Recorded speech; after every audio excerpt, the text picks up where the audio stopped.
so from there only, the government chose a few of us, and we were also available, and we were making the best use of the resources that we got.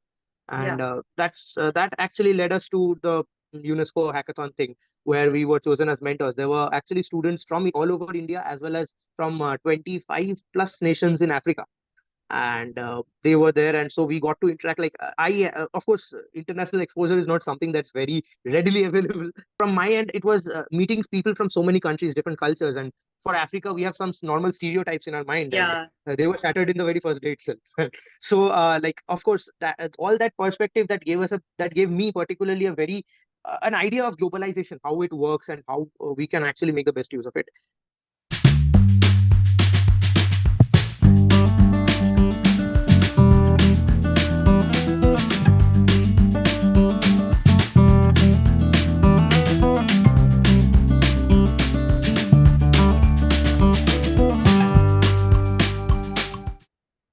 Hello and welcome to a brand new podcast of Skill Sapiens, where you choose, grow, and evolve with us. Today, we have a very lovely guest with us, Sabyasachi Ganguly, and he is one of the most remarkable guests that we have had till now. He's not just a graduate from BTech, but he is also someone who has set his foot into entrepreneurial world, nurturing his startup called TSSL for the past 6 years. And now he's embarking on a new journey to IIM Bodh Gaya to pursue his MBA. Sabyasachi has been recognized as a panelist at IDE Bootcamp, at which was organized by Government of India at IIT Bhubaneswar. He's also had the privilege of being a mentor at UNESCO, which was again organized by the Government of India. It was a UNESCO India Africa Hackathon, and it's a privilege to be with you here, Sabyasachi. Welcome to the podcast. Please share with us how are you feeling right now. First of all, thanks a lot for inviting me. And I mean, I've been actually following what Skill Sapiens has been doing, and I've been listening into some of the other podcasts as well, and I feel honored, happy to be here, sort of. And I hope that my experience till now can help somebody who's listening to this right now. I'm sure it will. And even I am as happy as you are. The feeling is mutual. So let's start by why don't you start by telling something about yourself? So, I mean, a brief introduction has already been given by you, but I'll still just wrap over the basics. So, I'm Sabyasachi. A lot of people call me Sabi, and that's something that I've got along with because they fail to pronounce my full name. So, as you guys know, I have done my BTech from the University of Engineering and Management, Kolkata, and that was in 2021. And actually before that, I in school, etc., I was not that much active into a lot of extracurricular activities as such. I mostly used to study. But after that, college was a bit defining for me because like all be it entrepreneurship, be it projects, be it actually contributing something meaningful to the world. That's something that I realized that maybe I could do my bit from college, and I started making projects and stuff, and from there only different hackathons happened, like Smart India Hackathon and the UNESCO India Africa Hackathon. The UNESCO one came a bit late actually. Before that, there was the Chhatra Vishwakarma Hackathon and SIH mostly. So from these, what happened was we actually won the regionals in the Smart India Hackathon, and from there we went to the national finals as well. And that actually gave me a lot of insight. Interacting with people from all over India, that actually gave me a lot of uh, insight into what is the level of impact that can be made from these Correct. different tribes. So from there, we of course the mentoring part of it and the hackathons and stuff came up, and that eventually one thing led to another, and the government actually shortlisted a few of us. There were, I think, 8 to 10 of us who were invited as mentors to the UNESCO India Africa Hackathon. And that also branched out into my interest in entrepreneurship, because what we developed in the SIH, that was viable for a product uh, in the the actual market, the real world place where people can actually use the product and make something good. And one thing led to another, and the interest into startups and everything grew. And before we realized, I think it's been 6 years now. So yeah. Nice. That's really insightful. And I think you have enjoyed the journey till now, and you will in the coming years as well. So, about your accomplishments, at such a young age, they are truly remarkable. And being invited as an expert panelist at IIT Bhubaneswar and serving as a mentor at UNESCO. So, at the age of 25, it's incredible. So, and even I am very curious that how did you, get this recognition such early in your career, and how things unfolded themselves for you? So, I mean, of course, looking back, it was a lot in a very short time. And some so the I would say that I was lucky to some extent, but also there was some things that had to be done in order to come to this point. So, for example, the teammates that I got and the projects that I was able to make, we Yeah, actually got a few patents out of it, and the government liked those patents, and they wanted us to develop more. So, so from there only, the government chose a few of us, and we were also available, and we were making the best use of the resources that we got. yeah, And that actually led us to the UNESCO hackathon thing, where we were chosen as mentors. There were actually students from all over India, as well as from 25 plus nations in Africa. And they were there, and so we got to interact. Of course, international exposure is not something that's very readily available.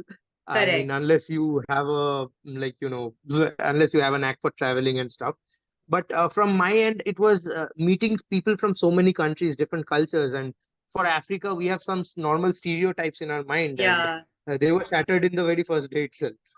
So, of course, that all that perspective that gave me particularly a very an idea of globalization, how it works, and how we can actually make the best use of it. And coming to the ID bootcamp, of course, it was that happened. I think last year, 2022-23, during that time. So the government actually chose a few of us who were doing well in startups, and we were invited to judge startups or potential startup ideas from all over Eastern India. There were people from 7 states, and as well as from the Northeast as well. So. There were there were like college students and school students as well. So we were responsible for judging them, and making sure that some of the best ideas which came out of that could be actually developed and hmm, realized into the right hands through the proper government channels. So, and I know that I kept in track with a couple of them, and some of them have receive funding and stuff as well. I've come to know. So I guess we did a pretty good job there. well, that's nice to hear. So, speaking of startups, the Indian startup scene is really booming, and there are several trends that are emerging. What is your take on that? How is the situation of entrepreneurship in India according to you? So of course, like if we look back, say 10 years, there was no entrepreneurial atmosphere, I would say, except in Correct. certain pockets. Like, you mean, if you look at even 5 years before, it was just maybe the metro cities and maybe some specific closed communities which focus solely on business. Yeah, But like if we look at the development that we have made in the last 5 years or 10 years, it's been astounding. India, at least the word entrepreneurship is now, I would say, it's in trend. A lot indeed. of people are trying to look up. The people are getting out of that notion that just jobs can help you up. And partly it's due to India being such a populous country and still being such a successful country till now. I believe the entrepreneurial landscape has a long way to go. Now we have things like Shark Tank, which like parents are watching the same show with their kids Decades. while they're at the dinner table. Actually, yeah. So that's actually impacted a long way into terms like valuation and you know terms which are actually very nerdy, considered very nerdy or very formal at points, and now people are just throwing it left and right. So I believe we still have a long way to go because the number of, with respect to our population, the number of startups or the number of unicorns, so called, or profitable startups aren't that high. But given the way that we have taken till now, I'm pretty confident on it. And being a startup owner myself, I hope that I can contribute to it in some way as well. Of course. Correct. I think, yeah, these financial jargons are no longer jargons. Actually, they have become some, terms that people use generally in their language, and not just people in our age, even our parents, and people do get it now. So I think there are platforms Absolutely. like Shark Tank and other things that internet has digitally, availed for people, and that's very important, I guess. So, Yeah. but on the downside of, we see that there are so many startups opening up in India, and I think it's the last when I read it, it was the third largest ecosystem of startups, right? And but we see that there are so many startups that are falling and failing. So, what is one of the most important reasons that are attributed to the failure of startups, and how can one, foresee it coming and kind of change accordingly how the situations and circumstances are changing? No, of course, I would say a bit of your question, a bit of the answer lies in the question My itself. question. The thing is, like, the best person who realizes that a startup is going to fail is the founder himself. Yeah. Now it's just means he or she knows that somewhere down the line this may work, this may not work. Of course, self-confidence, self-belief, everything comes up, and belief in your product or in your service is the basis behind a startup. But somewhere down the line there I won't say there's a set path or set of skills or something, but you must realize, you must stay true to yourself and to your business, because what happens down the line is, say let's say we are facing a problem and we are trying our way to solve it. Now, there might be ways which are even better. There might be ways which we haven't actually, we haven't actually paid much attention to, but that might be the better way. That might be the way that people or your customers or your target audience wants. Let's say if we want to solve the problem of accident on the roads, and we just make a self-driving startup. But there, on the other hand, there is a huge chunk of the population which buys cars. Like, if we actually end up doing a study, we'll realize that a huge proportion of them want to drive cars for the fun of driving cars. They just don't Yeah. want a car that gets you from point A to point B. They want to enjoy the journey from point A to point B. So if you are now starting up something in the automobile segment, you have to take care of both. Something that is safe as well as enjoyable. Now, if you like, a lot of startups which I have come across, they tend to have this problem that they tend to go bullish on one way while totally neglecting the other. So neglecting your customer base is something that is a huge problem, and that actually gives demise to 80% of the processes that happen. Correct. A huge chunk also goes down because of greed, I would say, something that we saw in a company like Byju's. I mean, I don't want to keep throwing around names, but we just saw that a Yeah. company went from a 22 billion valuation to a $0 valuation. Correct. So and that is totally due to mismanagement or greed, I would say. I mean, today I might come under flag, but it's not my words. This has been published by BlackRock as well as many others who are actually investing into the companies. So we just can't ignore the fact that there's something that we want as founders, and I would say we, because at the end of the day, I also had a couple of failed startups. So there has been learning from there as well. A lot of even the startup which got the main product which got us into SIH.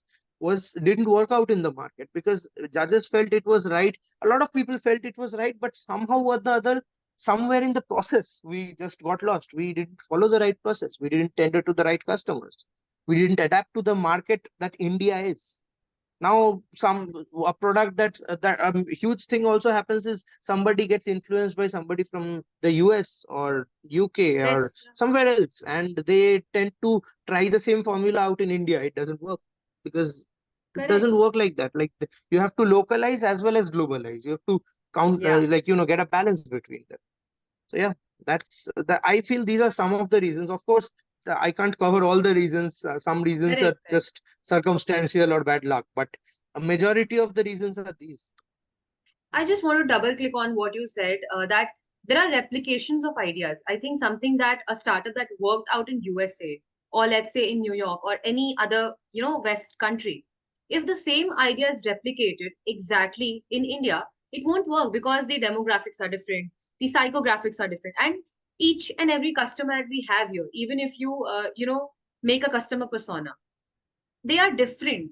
So I think a lot of people think that those idea can be replicated just because it's working there.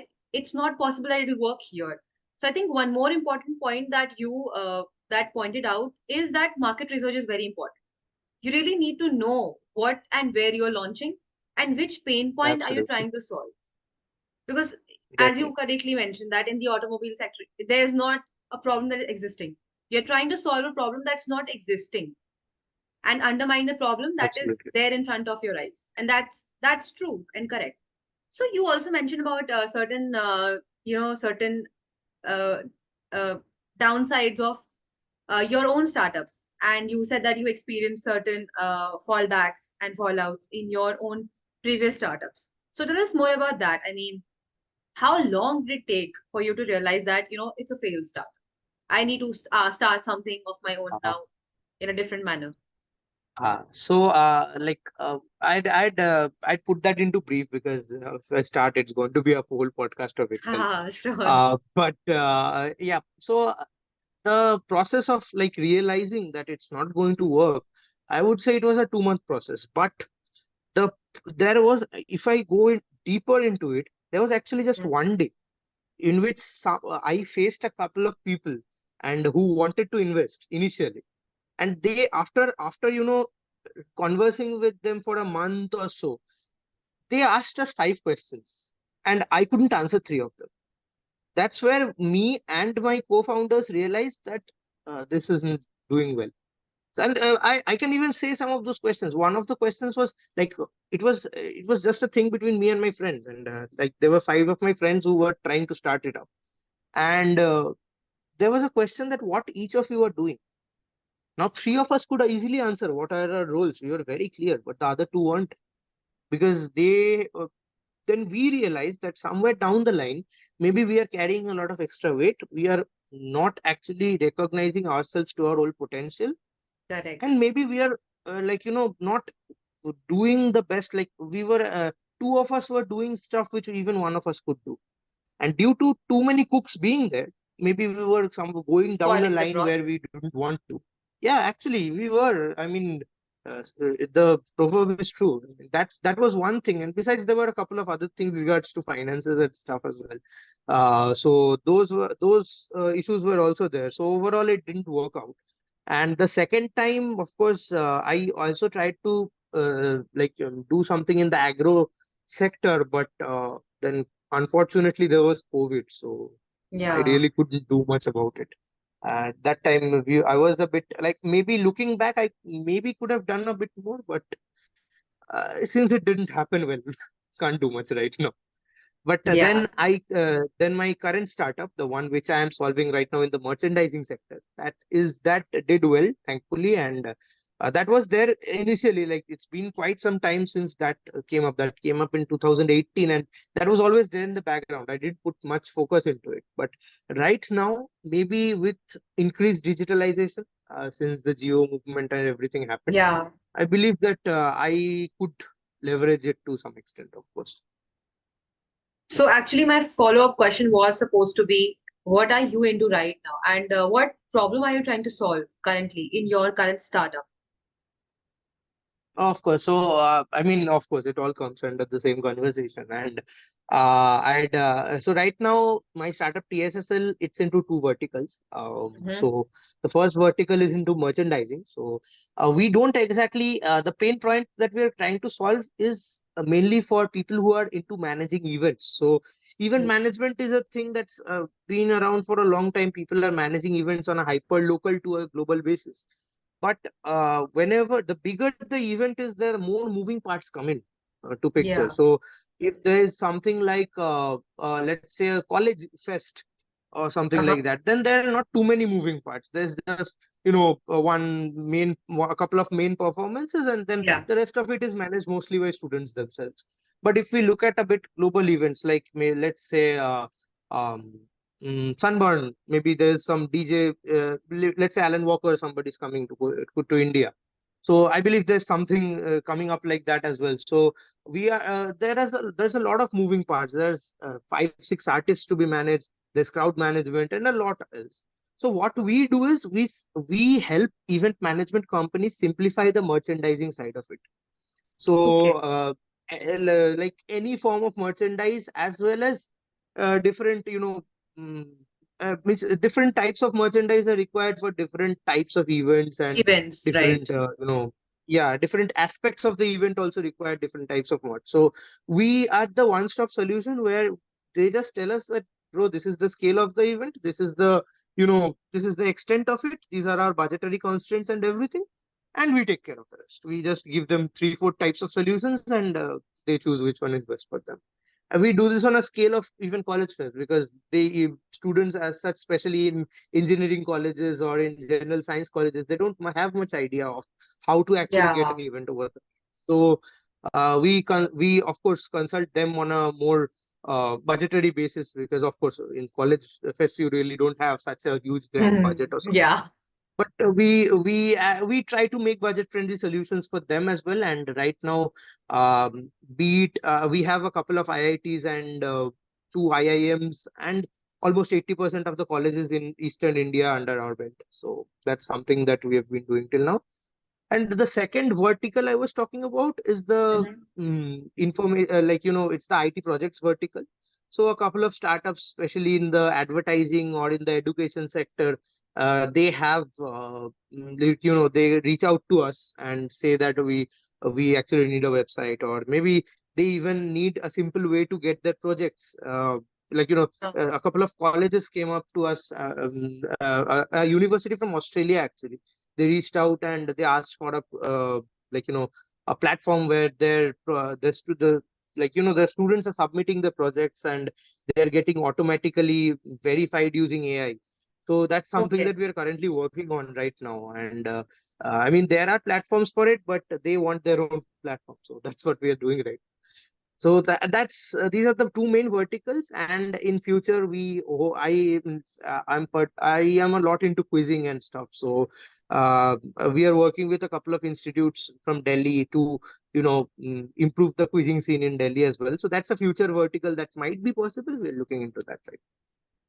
Well, that's huge, and congratulations on your startup. And I think that Thanks. we have taken a lot of lessons, and there are so many learnings to learn from. So let's talk about some huge challenges that you have faced in this current startup, and which occur almost regularly. And how do you manage to solve them? I believe we had the elections very recently. So I faced a huge challenge during that time only, because the merchandising side that we have, it actually relies on a lot of labor, be it manual, be it people who are actually making the t-shirts, or people who are designing coffee mugs and stuff. So there were a Yeah. lot of people whom we needed on ground. And due to the elections, a lot of them had to head home. A lot of them are not from the place where the Yeah. factories are. They come from far off, and they had to go home. Some of them were actually stuck in their places due to communal violence and stuff. So we had, meanwhile, we had our deadlines. We didn't see these, we couldn't foresee these, but we still had to reallocate resources and bring things over the line, prioritize between our customers. This is something that is like a huge no-no in the business field, that Uh-huh. whom to serve over whom. But we had to do that, and thankfully we have a good relationship with our legacy customers who could understand the pain points, and Situations. they Yeah. could adjust. Yeah, they could adjust accordingly. And a couple of customers had time bound constraints, so we got them over the line first, and then what the rest. So these were some problems that were there. And I would say another problem was, of course, this is a problem which I faced, which was during the first 3 years of my startup, getting finances over the line. So I am from an Yeah. engineering background, and learning the financial aspects of starting up a business are still a bit complicated in India, I would say. Thankfully, over the last 3 years, it has improved, and with resources like YouTube and a lot of financial influencers, and of Yeah. course, channels like Skill Sapiens, who are doing podcasts with people who actually have good ideas about different things. So I using all these resources, I could somehow get it over the line, and thankfully, till now, it's doing well. Yeah, Nice. So we've talked a lot about startups, and now let's at this stage in your life, you've decided to go for an MBA from I am Bootcamp, right? So what yeah. was that realization of moment that now I should go for an MBA, and what are you expecting out of it? So. Uh, I mean, this was a question that was asked in my MBA interview as well, Interview? and yeah, yeah. Of course, I am both guys something that I'm looking forward to, and an MBA wasn't the primary thing in my mind. Like a lot of people have this planned since school time, but thankfully I Yeah. wasn't one of those.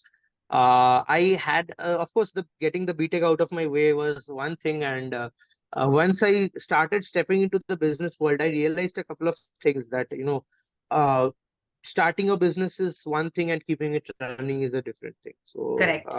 of course, like when I before starting up, like, or while I was having the startups, I actually worked in a couple of companies as well, and there Hmm. I saw how businesses were being run. I joined a startup, and I joined a different startup, and I saw the process being there run on a smaller scale. And then when I joined a bigger company, I Yeah. realized that maybe having somebody with a bit of managerial experience or managerial know-how Correct. would help, because a lot of things that I have heard that are taught in MBA. They are things that people have realized on an experimental basis, case studies and stuff, right? Right. So Yeah. that's things that companies have realized while they were working. Now I don't want to reinvent the wheel. I mean, there's no, like, impetus to it, no advantage to it.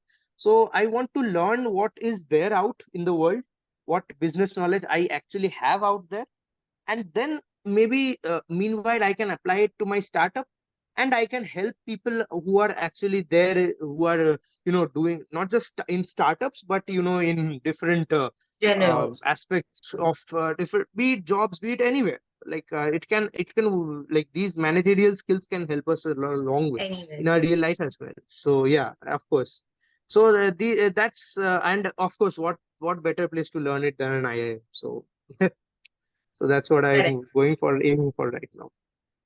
I think entrepreneurship is actually about problem solving, and MBA teaches you so many skills and puts you in positions where you have to learn and groom yourself to be a initiator and a person who takes initiatives, goes beyond their comfort zone, a person who grows along, and also you get to work in different kinds of teams. So, like you mentioned about a startup, that previous startup, where you could not realize that, what are the expertise of people in a team. I think that also you'll get to know and learn better while you're pursuing an MBA from here. So, don't you think, but it would be a very, like, a little, you will have to manage your time even more efficiently than a normal student because you have a startup to look after. Don't you think so? That will be very hectic for you. And how are you like planning to manage it? Yeah, of course, the hectic aspect, I've thought over it a lot. I mean, over the last 6 months, that all. But this startup that I have, TSSL, I have a co-founder with me as well. So Uh-huh. he's been very helpful, I would say. Supportive. Initially, he wasn't that active. he was mostly there as an investor, but over the line he has shown a lot of interest into activities, and we have had this discussion among ourselves that at least for the next 2 years, he'll be taking over stuff that I do on a regular basis. And maybe initially, we have been trialing out this thing for the last 2 months. So till now, Nice. it's going a bit well. Yeah, it's going well. Initially, there were a few hiccups, but now that we have easily coaxed into each other's roles, I feel that over the next 2 years, I have confidence in him. And of course, time management, as you said, is very important. I've heard that the MBA schedule is going to be a lot hectic, Very hectic. and I still but I hope that the experiences that I have had from my business exposure till now, I can leverage that to some extent, and maybe uh, you know balance my load out a bit between the two things. So let's see. Only the future can hold it. Yeah. It's good that you've already taken a trial with your co-founder, and I hope things go well. And I'm sure that you'll be able to manage it. So, last question of mine for you. What would be, some advices for students and the people who are trying to be one of the booming entrepreneurs in India? And how can they be better at whatever they are doing in any kind of problem solving? So, the best way to solve a problem is to understand the problem itself. So, if you don't Correct. understand the problem, and not just from your own perspective, from at least A lot two of to three other perspectives. perspectives, of course, once you understand the problem thoroughly, how it affects everybody around you, and how it affects everybody who will be there after you as well, you can easily get to the solution. Means you'll be in the best place to find the solution, and Correct. the solutions must also be in such a way that it suits everybody for whom you are making the solution. Yeah. So once that happens, I believe it's universal. It goes for everybody. Work for me at least till now. Nice. So, okay, Sabyasachi, that is how we come to the end of the podcast. And I have a lot of key takeaways from the podcast, and I'm sure the audience also has the same feeling. So, thank you so much for being on the podcast. Thank you so much for sparing your precious time. And Yeah. that is all. Thank you so much. Yeah, thanks a lot. I mean, thanks a lot for inviting me over as well, and and thanks a lot to everybody who's watching this as well. I hope everybody learned something from it, and Correct. of course, and if there's any doubts, of course, you guys can always reach out to me or to Skill Sapiens. I mean, there are other people out there who can also help you out in different aspects. I'm not the only one who knows everything. So of course, and Skill Sapiens, of course, is doing still a great job at, you know, bringing these out to the people who actually need it the most. So thanks a lot. Thank you, Sabyasachi. Thank you. And have a nice day, all of you.